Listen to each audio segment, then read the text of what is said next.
కరీంనగర్ జిల్లా గంగధార మండలంలో బీఆర్ఎస్ చేపట్టిన రైతు ధర్నా ఉద్రిక్తతకు దారితీసింది. రైతులకు సాగునీరు అందించడం, బోనస్పై ఉన్న ఆంక్షలను ఎత్తివేయాలని డిమాండ్ చేస్తూ పార్టీ నేతలు జాతీయ రహదారిపై రాస్తారోకో నిర్వహించారు. ఆందోళన చేస్తున్న మాజీ ఎమ్మెల్యే సుంకె రవిశంకర్తో పాటు పలువురు బీఆర్ఎస్ నాయకులను పోలీసులు అదుపులోకి తీసుకున్నారు. రైతులకు ఎలాంటి ఇబ్బందులు లేకుండా ఎరువులు, సాగునీరు అందించేలా ప్రభుత్వం చర్యలు తీసుకోవాలని సుంకె రవిశంకర్ డిమాండ్ చేశారు.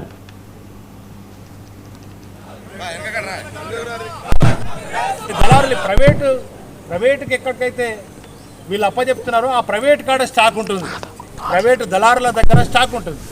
వాళ్ళు మరి అక్కడైనా కొనుక్కొచ్చుకుందామని పోతే ఆడ ఇప్పుడు ప్రభుత్వం అమ్మే రేటు కంటే డబుల్ రేట్లో వాళ్ళు అమ్ముతూ ఉన్నారు.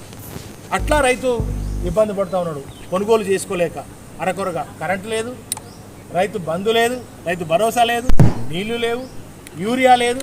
ఈ విధంగా 3 ఏళ్ళుగా రైతన్న అరిగోసపడుతున్నటువంటి పరిస్థితి జరుగుతూ ఉంది. కనుక రైతాంగానికి ఈ యాప్ను కొత్తగా ప్రవేశపెట్టిన కాంగ్రెస్ ప్రభుత్వం ప్రవేశపెట్టిన ఈ యాప్ను తక్షణమే రద్దు చేసి, గతంలో బీఆర్ఎస్ ప్రభుత్వం, గతంలో కేసీఆర్ గారి ప్రభుత్వం ఏ విధంగా అయితే యూరియా మరి పూర్తి స్థాయిలో అందించిందో అదేవిధంగా యూరియాని అందజేయాలని చెప్పి బీఆర్ఎస్ పార్టీ పక్షాన మరి డిమాండ్ చేస్తూ ఉన్నాం. కేసీఆర్ గారు ప్రభుత్వం ఉన్నప్పుడు అన్నాడు రైతు చల్లగా ఉండే, కన్నీళ్ళ నిద్రపోయిండు, ఇంటికాడ ఉండి కరెంటు మోటార్ ఒత్తుకున్నాడు, కరెంటు నీళ్లు పారినాయి, గొప్పగా ఆనాడు రైతు మరి